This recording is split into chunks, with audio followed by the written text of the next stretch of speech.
Welcome to the Next Level Podcast, episode 6. I'm your host, Mike Schramer. With me, my co-host, John White. How are you doing today? I'm good. How about you? Good. So today we will be covering the Week 14 recap. It was an exciting week of football. A couple of games that were toss-ups that we figured probably would be and ended up being toss-ups. Yep. Monday night's exciting matchup. So we'll be covering those today and then possibly talk about some new interesting stuff in the card world. And then follow that up with, if we got some time, maybe just talking about some breaks and things like that. So let's see. All right. So we'll start with the first game, which would have been Thursday's game. We've got Pittsburgh Steelers against my Minnesota Vikings, where the Vikings narrowly pull off a win, 36-28, because for some reason we love to let go of the gas after the first half. I'd say that was like a dominating first three quarters, and then all of a sudden, I mean, I was out in the city actually, so I watched most of the first half and then kind of missed the third quarter, and then by the time we went to another bar, I was like, it's like an 8-point game. What happened? What did I miss? Mm-hmm. Man, and if I don't know if it's not for Chase Claypool, right? Did you catch that where he didn't bring the ball back to the middle? Yeah, I did. Man. He's and they said he's got an attitude problem. So, man, I don't know if it's a maturity problem. Let's put it at that. Something, right? You know, it was funny. They showed, and you'll appreciate Larry Fitzgerald. They showed him like a similar situation the Cardinals were in, I think, last year. Larry Fitzgerald grabs the ball from, I think, D-Hop, puts it right at the center just so they can get the snap off. And, you know, I think it's a little unfair maybe to throw Claypool under the bus as much as the media has, but you got to be... It's only his second year. He's a young wide receiver. Yeah. He's talented. He's on my fantasy team, but, man, you got to be smarter than that. Yep. You do got to kind of grow up, though, when you get to the NFL, but you're also giving these kids millions of dollars. True. I mean, I at that age, would I have been known to? I don't even know if I would have known to get up real quick and not celebrate. You're excited. You made a first down. But you got to know the scenario. You're down by 8, right? You That's have part to of being score. A pro. That's why you get paid so much. I mean, if you don't know that, I don't know. I think you got to be more in tune. I understand you're excited and everything like that, and I'm sure, you know, the Vikings were drawing them all game, so, you know, you get a big first down like that, you're excited, but man, you got to know what's going on there. You know, you're not going to be in the league very long if you don't, right? Because right now you're an incredible talent. You're young, but you know, the guys who really grind it out and make a long career are the guys like Larry Fitzgerald, the guys who understand what's going on in the game, because ultimately, just because your stats are good, if you're not helping the team win, you know, you're going to have a short career. Fitzgerald. Oh yeah. Yeah. Oh yeah. His autographs are really hard to find. Oh really? So yeah, he doesn't sign too often, so they're pretty valuable. Not like really expensive, but still expensive for a wide receiver. He's also a first ballot Hall of Famer. Oh yeah, 100%. I would have thought a guy like that would actually do a lot of autographs. Maybe for kids and stuff, but yeah. He's a Minnesota native. Yeah, I know. He was the Vikings ball boy, wasn't he? Coming up? Yeah. Yep. And there was a couple of rumors of them talking about getting him back in the day, but that never happened. Yeah. So, you know what's funny? What?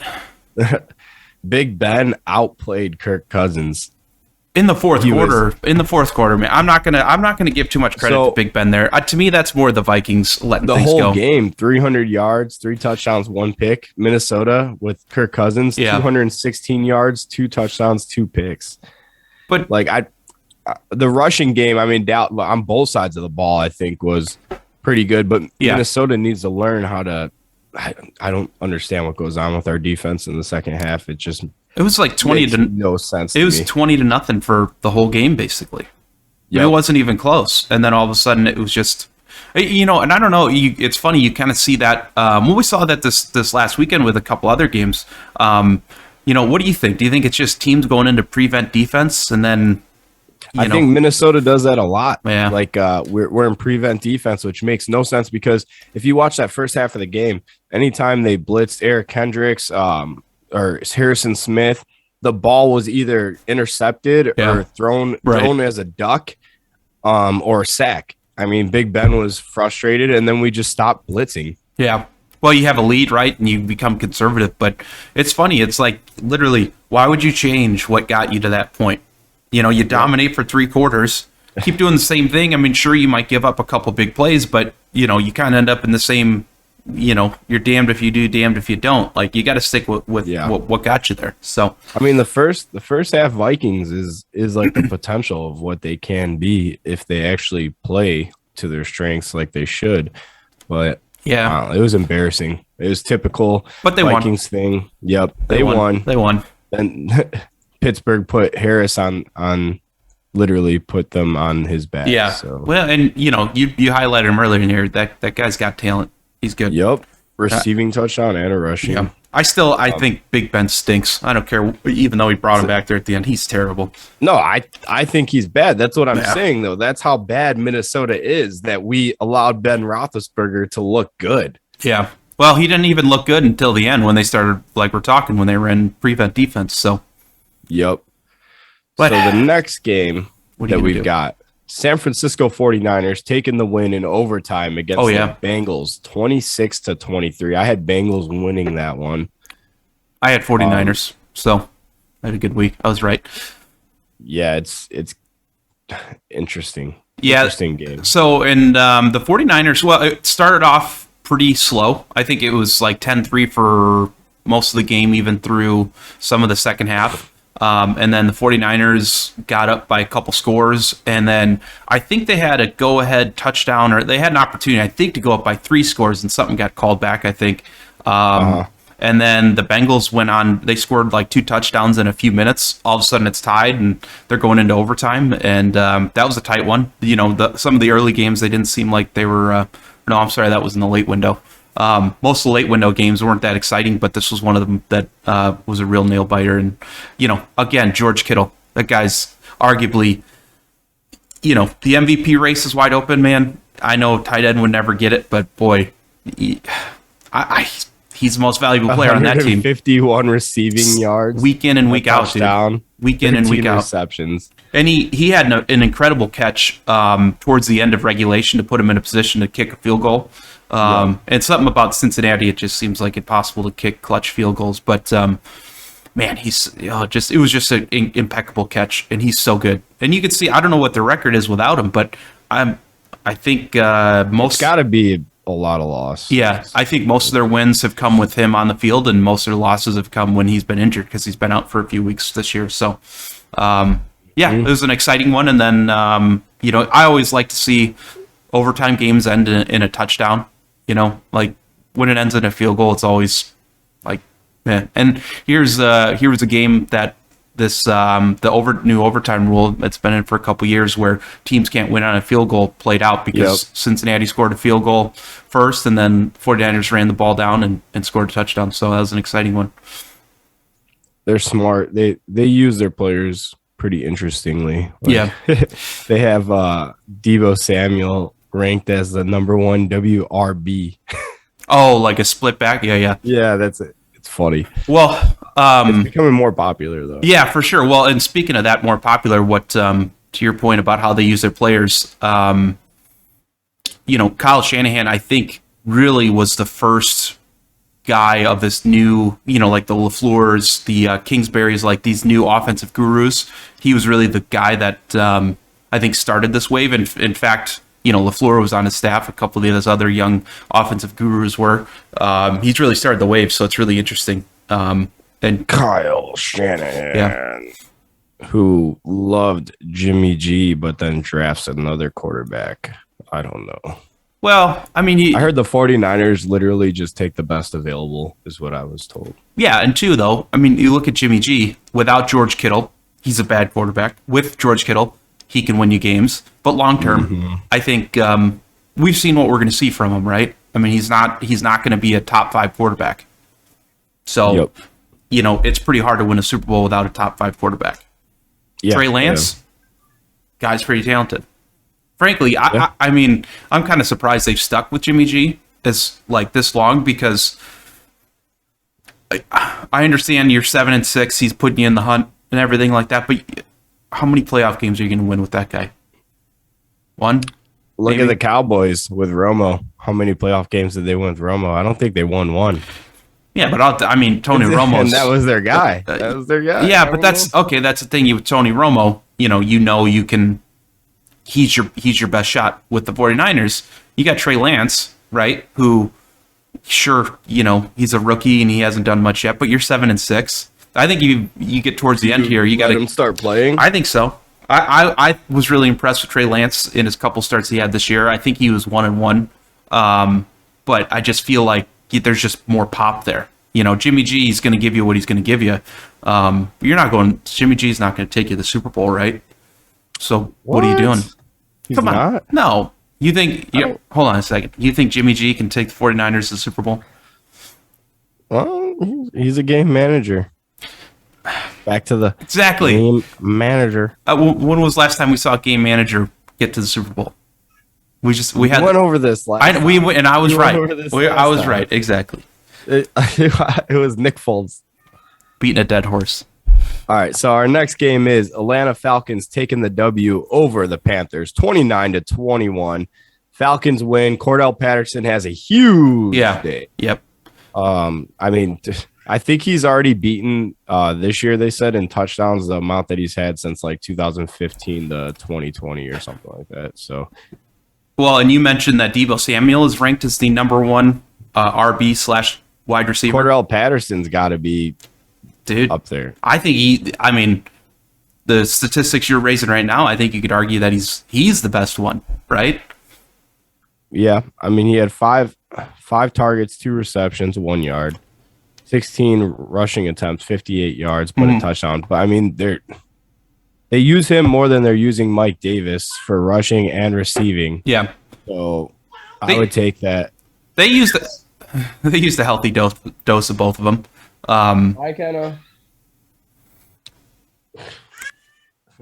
That's our third co-host. Well, our third co-host same. is Lincoln. Our fourth saying co-host bye-bye. is McKenna. It's McKenna. Yeah. It's Mike's daughter for everybody who's listening. So, yeah, I mean, Cam Newton had a bad day. Cam Newton got benched like 4 times. Yeah, He got PJ Walker. Well, he kept getting benched, and then they bring him back in because PJ Walker wasn't much different. But it was just, man. I mean, it's a bad offense without McCaffrey, and they have a lot of injuries. Well, too. yeah, without McCaffrey, and then I go back, to me, with Sam Darnold, that team was the contender. Without Sam Darnold, they're not. For whatever reason, I don't know. I mean, I thought Sam Darnold was having a hell of a year, and then everybody got all hyped about Cam Newton, and I'm like, man, you won a lot of games with Sam Darnold, and you think that Cam Newton, who's been out of the offense in his prime, Cam Newton was great. But remember, this is a guy that you guys let go because you felt like he wasn't productive anymore, and you bring him back. I don't know. I just think it was a little bit silly that people thought he was going to come in and really dominate. But Jeremy Chin and Shaq Thompson. Jeremy had 13 tackles. Shaq had 11. 13 They tackles. killed it. Yeah, that's a lot. Yeah, the next best on the opposite side of the ball was 7. So Yeah. No, the Falcons played really well, and I think that was a game that surprised a lot of people. For me, it didn't, because I feel like as the year's gone on, they've kind of scratched and clawed to make themselves a contender. I mean, now they're basically a game back out of the wild card. With Matt Ryan, say what you want about the guy, but he's a guy that's going to always put you in a position to possibly win against, I would say average he's getting competition. older. He is getting older, They but hold on to him after this year. I mean, then you've got your best receiver, Calvin Ridley, taking Calvin off. really well. You've He's got taken off just because. So- but now they got Kyle Pitts, who came up huge to ice the game for them late in that game.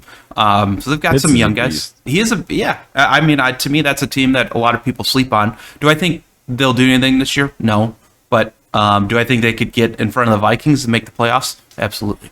I thought Pitts was going to be like Hawkinson, where everybody hyped him up. Hawkinson was going to be the next Gronk, but Pitts is doing well out there, and I think it comes as an advantage that you don't have Calvin Ridley or Julio Jones, since Julio's gone, and then you got Calvin Ridley just sitting out, Right.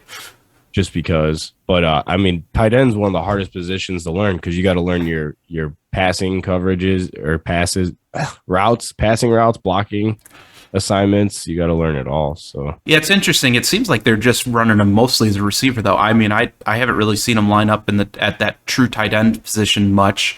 You know, I think the only guy in the league, frankly, that can really play a true tight end is George Kittle. That guy can block and he can catch. yep. But Kyle Pitts is a hell of a talent. Or you're running a 4.4 40. You should be a receiver.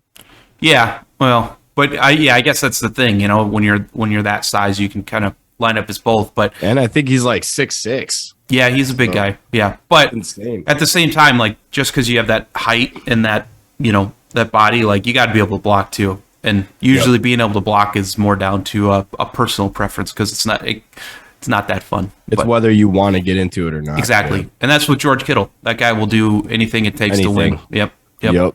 But So our next game, you got the Dallas Cowboys, who brought their own heated benches to the Washington Football Team Stadium because apparently the Seahawks said they didn't work the previous time yeah, they were there. which that's the Cowboys. They're so prissy. Cowboys pull off the win 27-20 on a game that came down to the wire, Yeah, where I believe Washington actually got the onside kick. they did get the onside. It was Yep. it was a pretty incredible chain of events. But I thought it was weird. They benched Heineke, which I understand he's playing terrible, but you bring in Kyle Allen. But why? I mean, you try to give your team a spark, which I understand. I mean, he did go down and score, but at that point, the game was 24-0 for most of the game. I felt like, yeah, he did score for you, but overall, he didn't look that great. And I don't know. I just feel like when you're within a score, you got to roll with the guy that's gotten you through that situation, which is Taylor Heineke. I can understand benching him because his performance wasn't that great. But I don't know. I feel like the team rallies around that guy, and I think both defenses played out of their minds. So well, I just got to say the fact that game the Cowboys allowed Washington to get that close. I mean, Dak. Did you see Dak threw a pick six to let him come within one score? Did you catch that? How do you let that happen? I don't know. How do you throw a pick six and that's why are you throwing the ball? Right? I mean, that's my beef with Mike McCarthy. That guy he's a terrible coach. He's a terrible coach. And then the Cowboys got Micah Parsons, who Yeah. arguably might be the best like linebacker and rusher there is. He could cover, Yeah. makes the tackles, he can make sacks. I mean, if the guy rushed every play, he'd probably be leading the league in sacks if he's not already. Same with like tackles. Like if he was just playing linebacker, I think he'd kill it in tackles. Guy's fast. Yeah. Just really good. Well, he's a guy that can do it all. I think the big talk has been, will he get, it's not a question of will he get defensive rookie of the year, but will he get defensive player of the year as a rookie, which would be pretty incredible. But yeah, that's the thing with the Cowboys, though. They have a ton of talent, even more so now. They got CD Lamb, they got Amari Cooper, Zeke Elliott, Dak Prescott, now Micah Parsons, even that cornerback, who's his name, I can't remember the name of. Remember that he had like an interception every single game to start out the year. Yeah, Trevon Diggs. Yeah, Trevon Diggs, right? So they have he's terrible at coverage. He's just a ball hawk. Yeah, well, they have all the talent in the world, right? And then yet they still allow Washington to almost come back and tie the game up. I mean, I don't know. They're insane. I don't. I think they're a pretender. I can't believe they're 9-4 too. They should lose more games. I don't mean to sound like such a Cowboys hater, but I'm a Cowboys hater. And Dak played bad. Zeke played bad. They all did. So now we're on to our next game. You've got the Tennessee Titans blowing out the Jacksonville Jaguars 20-0. So now people, It's a train wreck. I personally think Trevor Lawrence is not near as good as what everybody said. And I was a fan of Gardner Minshew. So the fact that they even took Trevor Lawrence kind of blew my mind. And Gardner stepped up, not this week, but last week. Right, for the Eagles. Play quarterback and get a big win for them. I mean, people are blaming it on Urban Meyer. Totally, as they should. I don't think that, to me, this is not an admonishment on Trevor Lawrence. You do? You think this is a Trevor Lawrence thing? 0 touchdowns, 4 interceptions. Yeah, but look, what is Urban Meyer doing? You had the lead up to this week. There was reports that Urban Meyer was criticizing his own assistant coaches I heard, yeah, and his players. that. I mean, come on. To me, Urban Meyer's with college chicks right now. He doesn't.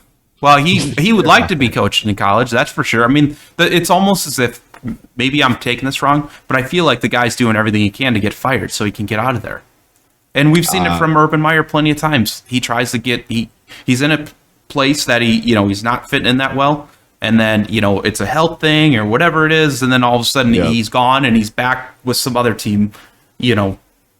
I don't know. I just think this whole Urban Meyer in the NFL, it was never going to work.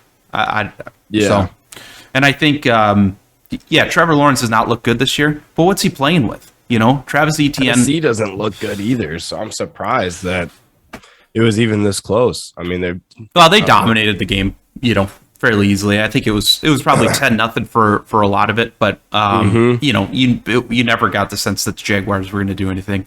And that team looks so. To me, that's a coaching thing too. I mean, they just look so uninterested in even being there. They're not motivated. It all starts with the leader. If your leader is not good, you don't want to be there. Well, not only that, if your leader doesn't believe in you, which he's come out and said, he's literally like, he doesn't believe in what's going on there, which just blows my mind. I mean, they brought you in, you're criticizing your own assistant coaches who you brought in, right? And then, these, most of that team is a lot of new players, Trevor Lawrence being the main one.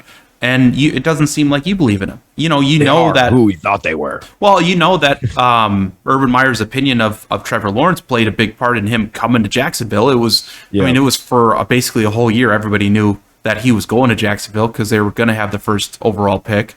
I don't know. I just think he's. So maybe they get a new coach in next year and change things around. I think you have to. I would fire the guy right now. I don't know what we're waiting on. How do you not lean on James Robinson? That's okay. There you go. They benched him because he fumbled it once. Yes, 6 attempts. The dude's. They're like punishing him because he made a mistake. I understand. Look, in the NFL, you never want to fumble. It's a bad thing. But one fumble, you bench the guy and punish him. Adrian Peterson used to lead the league in fumbles for the first 2-3 years. Yeah. So. I mean, to me, it's just, I don't know. That whole team young is just running backs. They tend to fire. fumble. That's what happens. Not much to say else about that dumpster fire. Next blowout game, you've got your New Orleans Saints winning 30 against the New York Jets to 9. Yeah, and that score is a little deceiving. It was closer for most of the game. The Saints. I had that game as a toss-up. Really? Yeah, I thought the Saints were going to dominate no matter what. The Jets just don't have anything. There's literally they're not good on defense and they're not good on offense. And Michael Carter's hurt, who they've been relying on too for the running game. Yeah. Yeah, it's Taysom Hill is just trash. I'd rather have Simeon in there. Yeah, 2 I'm with rushing you. touchdowns. Ooh, good. Well, they did start with Simeon, and then they went over to Taysom Hill once they kind of had a lead. Which maybe that's the thing that they do. Because Simeon's going to give you more of a chance when you need to throw the ball. But they led that game. It was 10-6 for most of the game. Towards the end, it kind of became a blowout because of some big plays. But yeah, I don't know. I'm torn on Taysom Hill because it's the guy couldn't throw his way out of a plastic bag.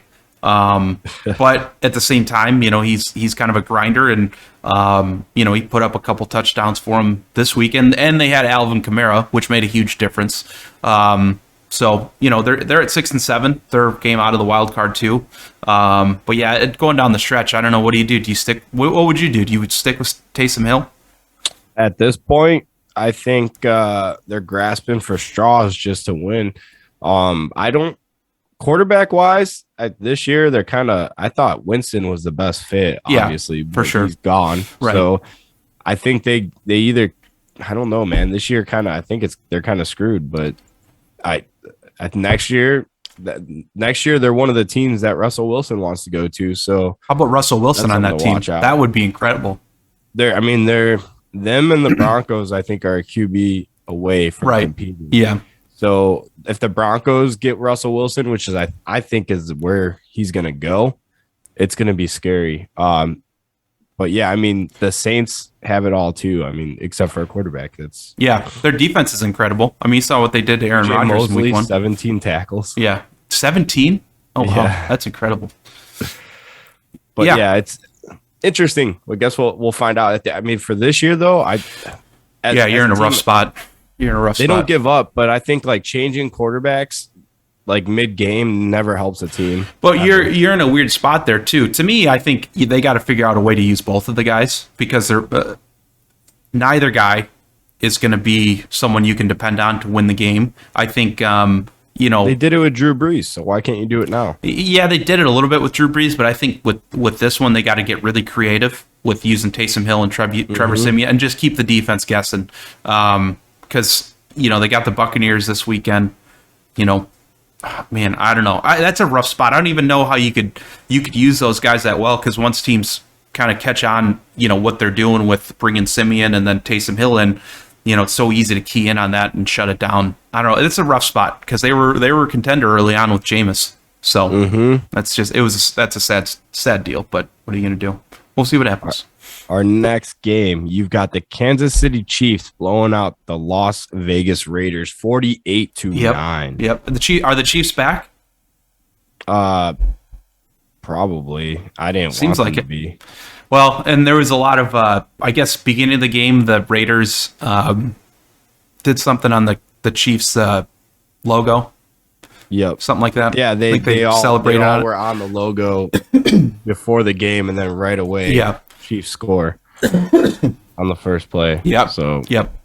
Yeah, and the Raiders, I don't know. I mean, I think that's a good win for them. Obviously, it's in the division. It's at home. But at the same time, it's hard to tell what's going on with the Raiders because it's like, sometimes they can come in clutch and win some games you didn't anticipate them to win. That win against Dallas on Thanksgiving, which, yep. again, I don't want to keep ragging on Dallas, but, how do you lose at home on Thanksgiving? I mean, come on.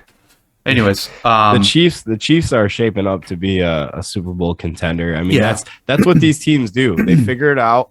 You Agreed. adjust in the second half of the season and Yep. you go on a run. Yep. And Minnesota hasn't done that, so my team sucks. But I mean, that's what all the great teams seem to do is if it's really hard to go undefeated in the season and still win a Super Bowl or get near undefeated in Yeah. the season and win a Super Bowl. I always feel like it's the teams that come back from behind that usually end up winning it because they got it all figured out. They already had their downs for the season right. and they're ready to go. Not Yeah. that it couldn't happen, but Well, it's all about getting hot at the right time. But also, too, with the Chiefs, they obviously didn't win it last year, but they won it the year before. They're a team that knows how to win, and they've been in that position before. But, I don't know. I mean, I can't see, at least the way things are going now, I can't see them getting past New England in New England. yep. So, but it'll be a tight Our race. next game, Seattle Seahawks winning 33-13. I had the Texans pulling this one off, but that didn't happen. Mills had a day, but the Seahawks finally committed to run one running back, and that was Penny, who had a day. Yeah. So Yeah. Which, I don't know. The Seahawks are 5-8. You beat a Texans teams with Mills, who I know statistically he had a good game, I guess, but I don't know. They've only won with Tyrod Taylor, so as soon as they go to Mills, I feel like that's sending a message, hey, we're done trying to really compete for anything. yeah, now right? let's maybe see what this guy has for next Yeah, year so yeah. we know if we got to go for another quarterback because we all know Deshaun Watson will not be a Texan, whether what he figures Well, out. I don't know. I mean, But- that's an interesting thing there too because the Texans don't have good leverage to be able to trade him, right? Because he's not going to come and play They need for to him. know what's going on with his legal issues before. Well, I don't even think that so much. I think it's more of a situation where every other team knows, like, hey, this guy's not going to play for you. You don't have leverage in terms of trade value because, what are you going to do? He will never play for you. He's made that clear. Yep. So really, I think teams are just kind of waiting for him to get released, which ultimately I think is what will happen. I don't think they'll ever get the trade value they want. And the longer they wait, I think the less valuable he even becomes because now you're starting to say, okay, he's had a whole year without football. Sure, he was a top 5, top 7 quarterback before this whole ordeal. But one thing to consider the whole way he's handled it. Does anybody think that he's handled it well? Nope. No, right? So teams are going to be hesitant about that. And he's been away. So, has his skills deteriorated?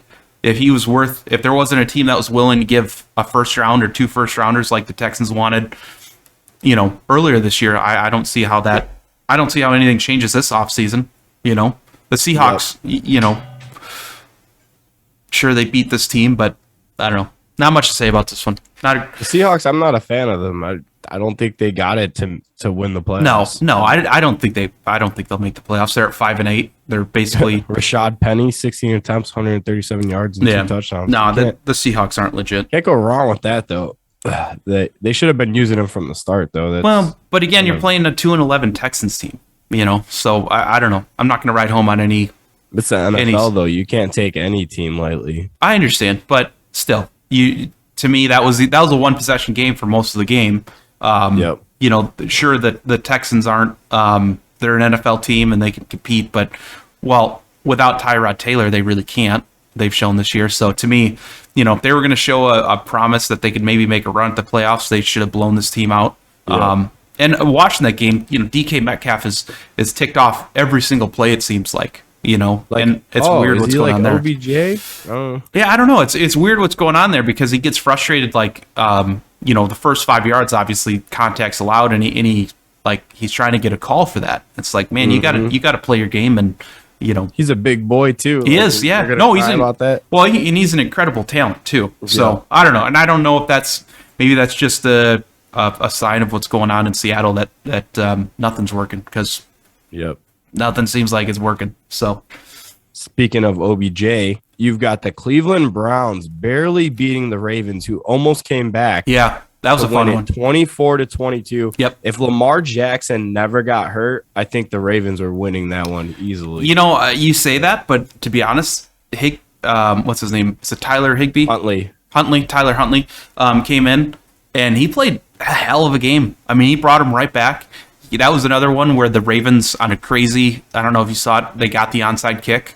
Yep. And the way that game was going, I thought for sure they were going to, all they needed was like 30 yards to put the best kicker in the league into field goal position. Winning. That's exactly what I said. Yeah. I was like, Tucker. Yeah, Tucker. Come on, he's going to nail that. So I don't know. That was an unfortunate deal, but I don't know. That's another one too. Is it more with the Ravens sort of not playing that well? The Browns let them back in. Yep. So, I mean, it's funny. So you got a depleted secondary for the Ravens, and all Baker was able to do is 190 yards in the air. Yeah.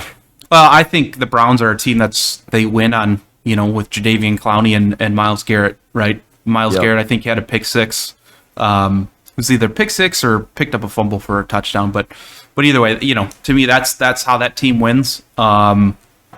Baker really hasn't done much for him to put him in position to win. Even this game, they couldn't ice it, right? Like their offense couldn't hold the ball on long enough to ice out the fumble game. Myles Garrett scored on. Yeah. So I can't stand the Browns. I don't think OBJ was the issue there, and he showed that last night. But yeah, I think it's Baker. Yeah, but again, like we see with the Texans, right? There's not. Starting quarterbacks aren't just walking around on the street. Well, yeah, who's the better option right now? Nobody. And I mean, the one thing about Baker is I do think he's a fiery, passionate guy. So I do think the team, follows him into battle, if you will. So, and you see it, right? Like this is even without Lamar Jackson, this is still a quality Ravens team, in my opinion. And they figured out a way to win. So, and this was a weird one too. If you remember, Lamar Jackson had 5 interceptions or 4 interceptions against the Browns the game before. He wanted to bounce back. Yep. And so the Ravens, because of their bye week, they played the Browns 2 games in a row, which really is unprecedented. I don't know if that's ever happened before. It probably has. I feel like it's some of these games that they have matched up for divisions make no sense to me because they're back to back. So yeah. All right, let's go. Our next game, we've got the New York Giants losing to the Los Angeles Chargers 37-21. So that was a closer game than people probably thought it was. Yeah, but it wasn't close. The Giants scored late in that game, but the Chargers dominated basically. I mean, when you got Glennon starting, what do you do? The Bears once signed him to be their starter. Yeah. Well, the Bears basically they're going for anybody to come. Herbert went off. Yeah. 275 yards. Herbert 3 looked touchdowns. great too. Man, his deep ball, No picks. it's arguable. I mean, he might have the best deep ball. Russell Wilson, now. I think, does. I don't know. Justin Herbert looks really good when he throws that deep ball. It's always on the money. No Keenan Allen this game either. You And would he's still want in- that deep ball. No comment. But no, they did good. 37-21. Herbert's looking great against a Giants team that just They stink. gets it together but can't. They I mean, stink. it's No, weird. they're He had terrible. a long touch. Was it a touchdown? No, I Which one? don't think it was a touchdown. A long pass to Kyle Rudolph. Oh yeah. Well, there Got was them in the red zone to score. it was a 7-7 game early on. And Glennon didn't look too bad either. He kind of drove him down. He did take some shots on that first drive there. Yeah, it was bad. Yeah, I was like, man, sometimes they call well, it's and maybe this plays into it. They call roughing the passer, like Aaron Rodgers always gets it, all the premier guys, but some of these backups they just come and get clobbered and they're like, yeah, we're not going to call it. League doesn't need us protecting you. Have at it, boys. Exactly. It's true though. Yeah. You're not a golden boy, right? Because Rodgers, it's like, and this is I'm biased on this too. It's like they breathe on him, and it's like, roughing the passer. I'm like, even Rodgers, it's like, I don't know where that came from. I don't know where that call Yeah. came from, but I'll take it. Yep. So next game, we've got the Detroit Lions losing to the Denver Broncos, Yeah. 38-10. And there was some concern the Lions wouldn't have enough guys on their roster to make it because they had so many. They had the flu going around their I locker thought room they and picked COVID. someone up off the street. Well, they had, I want to say 12 guys that they had to elevate from the practice squad just for this game. And actually, too, through the first half, it was a one possession game basically. Yep.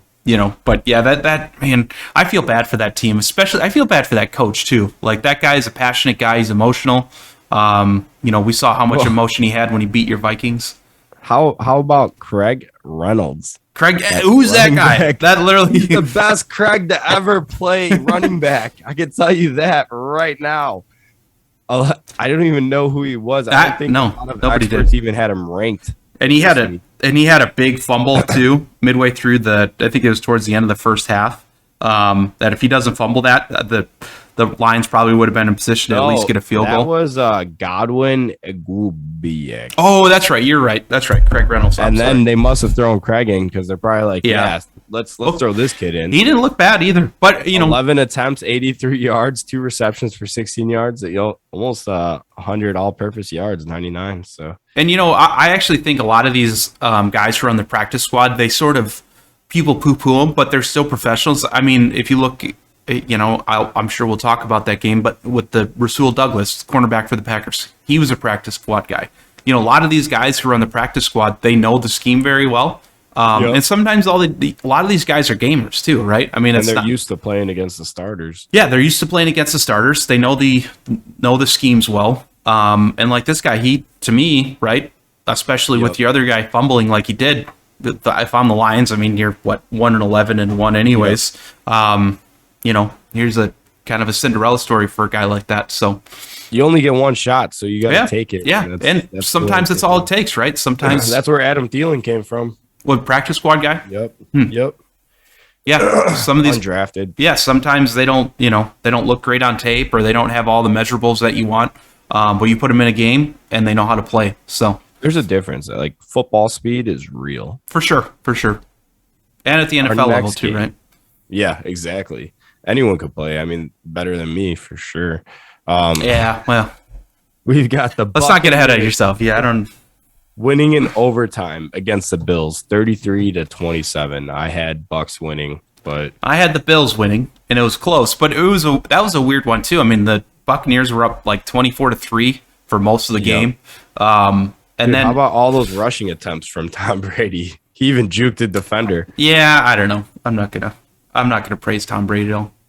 Tom Brady should Everyone be else like, can do that. I think he should be 90 speed in Madden. Nah, stop That's just it. me. Stop it. There's no one around. Well, and they don't respect him at all because, like, literally he never runs, and everybody's so far away. I don't know. And come on, dude. You ran 10 yards when no one was near you. I'm putting my Calm boy down. Tom Brady at 90 speed. Let's Okay. go. But here's, But- that was an interesting thing too. It's another question I think similar to the Thursday night game. how do you let a team like that come back? Are you just playing prevent defense? You know, Yeah, I mean, you dominated for 2.5 quarters, and then Leonard Fournette had a day, 19 attempts for 113 yards and a touchdown. Early on he did, and then they just stopped being able to move the ball, and they just kept giving it back to the Bills, and then all of a sudden they're in overtime. And frankly, to me that was a real mismanagement of the Bills because they had a ton of momentum and they drove the ball right down when they scored the field goal. To me, you got to score a touchdown there. You can't trust going into overtime against Tom Brady, right? Like, Never. What do you Don't expect is give going to Tom happen? Brady anything. Exactly. Yeah. So He was two touchdowns, 0 picks, and he even Yeah. rushed one in. Like that's to me that was Tom Brady. the Bills' game to win there at the end, and they fuddled it up. So just they too gave it bad. to him on a silver platter. Yep. So What are you doing? second to last game, you've got your Green Bay Packers winning against the Bears barely, 45-30. I don't know about What happened barely. there? I thought Packers were going to blow them out of the water. Well, they stepped on the gas towards the end of the game. Here's the thing: they play each other 2 times a year, every year. Those teams really know each other. I was surprised at how many points were scored, but I don't know. I mean, I think anytime there's rivalry games, we see it a lot, right? With how did the Lions beat the Vikings? They know each other really well, right? Look at Grant had a day. Yeah, well, and he's a stud, right? So punt return, and then that was an incredible punt return. touchdown. That's the thing too. I mean, the Packers special teams did not look very sharp. But Grant, the hell of a playmaker, made those 2 big plays. And I think it was the Bears' first game with Tevin Jenkins, their tackle. who's that? Well, Thought he was their first round pick. yeah. Well, what's his name? Peters. Peters got injured, so that's why he came in. Yep. But at the same time, I mean, even when it was 27-21 at halftime, I think everybody knew what was coming. Yeah. Especially Bears fans. Even in our little fantasy chat, I think a couple people got excited, and I said, "Wait, what? No faith! Come on, hang on to your Bears there."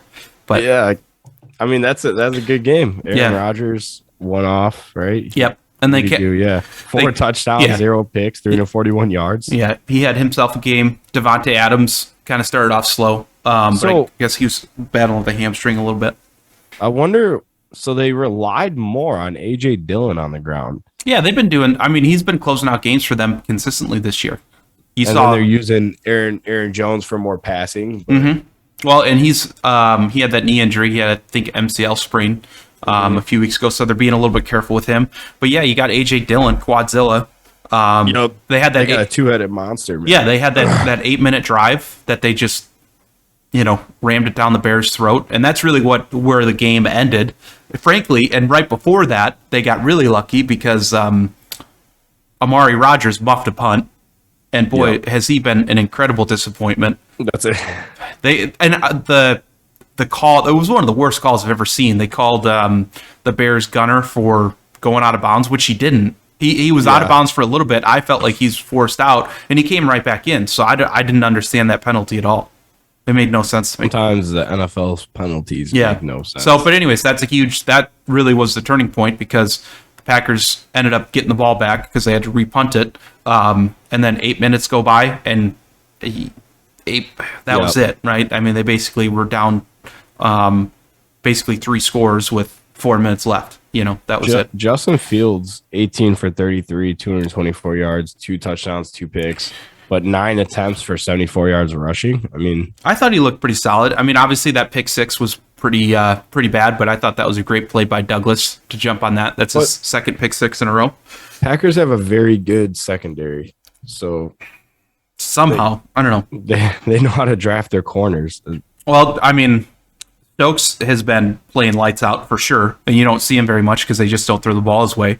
But Henry Black is their nickelback currently, and he's a guy off the streets. Rasul Douglas is their other corner, and he's a guy off the streets. There's some talk that Jair is getting healthier, that he might come back, but who knows? I mean, he's got a shoulder injury he's dealing with that really, in normal circumstances, really probably needs surgery. I mean, is it going to be the Packers' last season with Aaron Rodgers? Well, that's in the press conference. They asked him that straight up. He said, "Is this your last time playing the Bears?" He's not going to answer. Well, he had a bit of a cryptic answer, but I will say this: I think from the Packers standpoint, you saw what Jordan Love was able to do in his one start. Yeah. Absolutely nothing. I mean, he scored 7 points, right? So you see the writing on the wall there. And to me, I understand trying to get it. Or he just needs to be developed still. I mean, Nah, I don't know. I think he would have shown something, and I haven't seen anything. And two, it'd be different if he was your only guy, and you maybe are a little bit more patient with him. But you literally have, a Hall of Famer, one of the greatest to ever playing right now, and look down in Tampa. Tom Brady's what, 52 years old? Maybe not that old, but seriously, I mean, I think he's basically 7 years older than Rodgers, and Tom Brady's probably going to win the MVP. If you're the Green Bay front office, you have a guy here who wants to play his whole career in Green Bay. Tom Brady's showing that he might have 7 more years in him, right? Rodgers could last as long as Tom Brady does. 100%. I mean, and Aaron Rodgers to me is more athletic, so if it's an argument of who might have more longevity, I would say Rodgers would over Brady. Mm-hmm. I don't know. I mean, although Brady's drinking some weird youth water down there, I don't know how the guy gets younger. You can't tell me hair dye's the only way doing that. No, he got hair plugs, I think. Too. Did he get hair plugs? Did he really? That's funny. I could see that.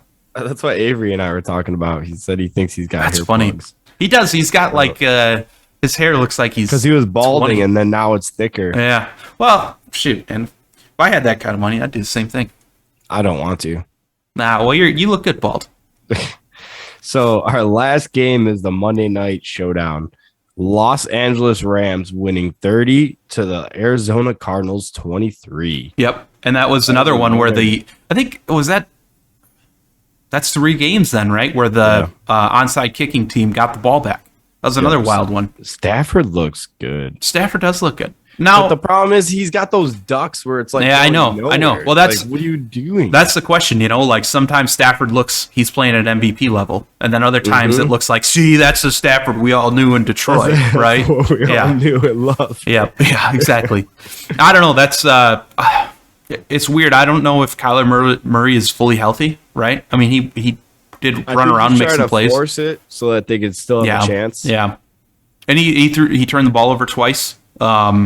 And that was a game where the Rams had no Jalen Ramsey. He thought 383 air yards, though. Yeah, but man, you can't turn the ball over like that, right? No. James Conner, I mean, he's impressive. Got to receive the ball, and he said that's what the Steelers wouldn't let him do. That he knows he could do. Right. I mean, he's got 31 rushing yards, 2 touchdowns. Then he's got 9 receptions with 9 targets, which is really good for 94 yards. Right. Like that. Yeah, no, he looked great. I think that's still a contender, a top contender, the Cardinals. But they're gonna have AJ Green. What was his stats? 7 receptions, 102 yards. Yeah. Is he back? Well, he's had a couple games that he's been really solid this year, right? Yep. So I don't think he ever lost it. I just think. Yeah, he's certainly not what he was. I don't know. Yeah. He's certainly not what he was, right? Even now, I mean, he puts up some decent stats, but you don't see any highlights. I mean, it's more him being a possession receiver. I think advancing in his career development, which is good to see. I've always liked AJ Green. I was hoping the Packers would have got him, but yep. What are you gonna do? But yeah, I mean, it was a good Monday night game. Yeah, fun. Sunday night, Monday night, both were good. Mm-hmm. Fun to watch because nobody likes to watch prime time and it'd be a blowout. So yeah, overall there was like a lot of the games. Thursday night game came down to the last minute. Yeah, it did seem like a lot of these games sort of became close towards the end. Like a lot of them were boring for a while. I always tune into NFL Red Zone, and it was kind of a snoozer for most of them. And then they get exciting at the end, which it's just such the nature of the NFL. It's like these teams can be blown out, not in it, and these guys are good enough to just bring it back and make it a game. So. Yep, exactly. Unpredictable NFL. Dalvin Cook had 200 yards, 2 touchdowns. Yep. So I got the now that we went through all the games, I want to look ahead to what your thoughts are. Let's start with the NFC for the playoff race. So I'm going to run down who the current wild card teams are for this last spot. Okay, I'm going to start at the number 7 seed, which is Washington. Washington's the last team in right now. Then you have at 8, the Vikings, who's 6-1. Then the Eagles, who are 6-7. The Falcons, who are 6-7. The Saints, who are 6-7. Panthers 5-8, Seahawks 5-8, and then the Giants and Bears. I think they're not mathematically out. They're pretty close, so we'll just not consider them. If they're not mathematically out. So who you got? Who you think's in? Who's the last team in out of those? That's hard, man. I think the Vikings. Yeah, I mean, if they keep playing, I can't stand them right now. But if they keep playing the way they do, they could get it. But yeah, I don't know, man. I just not a fan. The Eagles look better to me than the Vikings right now. Our offense is always good, but Yeah. we also fizzled out in the second half. You can't be doing that if you want to make it to the playoffs. So That's true. I just feel like the Vikings are the best team in that crop. That's why I feel like they're my pick to pull it out. And I feel like, I will say what you want about the Vikings, but they always seem to find a way towards the end of the year. Now, here's the problem the Vikings have. So they do have the Bears twice, which is nice, but they also have the Rams and Packers. So, what do you think? Do they go 2-2 in that? They got to beat. Could they beat the Packers again? I think for sure. So. And then I think they do have the Rams at home the day after Christmas. They could take the Rams. I mean, they both have high scoring offenses and good defenses when they want to play defense. So, yeah. But also the Rams defense is spotty sometimes too. I mean, it's just. Yeah. Let's see. And then the Eagles have, get this, the Eagles have the Cowboys, Giants, then Washington twice. Eagles got a hard schedule to make it. Well, they have the Giants, who I think that they can beat them. They have Washington twice.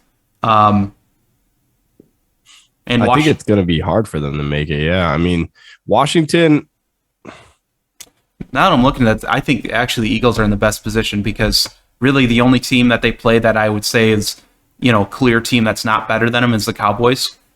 So I think but Washington always somehow pulls it off this year. Maybe, but I think benching Heineke like they did, I think that creates a real problem in that locker room. It's going to make some drama for sure. I think 49ers continue to do well. They got Kittle back, but they... Yeah, to me, the Niners are in. I mean, they're a game ahead of those other teams, so I think they're safe. So it's whether Washington or... Right. Yeah, I mean, for sure, I don't think Falcons come back. Saints they just look like a mess. I'm not sure what the rest of their season schedule looks like. Let's take a look at the Saints real quick. So the Saints have... Okay, so the Saints only have 3 more games because they're going to be on a bye this next week. Is that right? Mm-hmm. No, I'm sorry. They have 4. The byes are done. So they have the Buccaneers this weekend. Then they have the Dolphins, Panthers, and then Falcons. They win the Panthers and Falcons. They lose the other 2. Yeah. So I think we're either looking at Philly or Minnesota. Yeah, it's between those 2. Yep. I guess we'll find out if we're right. Yep. Hold us to it, guys. Yep, for sure. All right, right on. So what are you breaking this week? This week, maybe some Impeccable that comes out on Friday. So that's a cool product. It actually has like gold bars and silver bars in it. Like actual gold? Yep. It's not and silver. Interesting. Like real gold bars. It's pretty cool. It's an expensive product. It's per case that you get like the metal in it. Okay. And a case is only 3 boxes, but it's selling for like $6,000 for a case. Really? Yeah. Oh. So $2,000 a box. So that's something that we'll probably be breaking or trying to. We'll put that up and see where it comes. Spectra was just released. We broke that this week. That's a lot of fun. What'd you pull out of Spectra? It was a cool Justin Fields variation. And then nothing like super big out of it. Oh yeah, Pat Freiermuth. Freiermuth. Who's that? Freiermuth, the tight end for the Steelers. Oh. So out of 17 auto, I believe with it had like pink signature is pretty cool. Nice. But yeah, it was a fun week. We broke some XR, we broke some Origins. I got an older product too that I'll probably break this week, which is a 2012 Absolute. Ooh, That's Andrew Luck and Russell Wilson's rookie year. right on. So that should be fun too. But yeah, other than that, I think that's pretty much all that's really new and exciting for the card world. Right on. But so I think we are all set, guys. Cool. Thank you for jumping in. Hope you have a wonderful day. Take care, guys.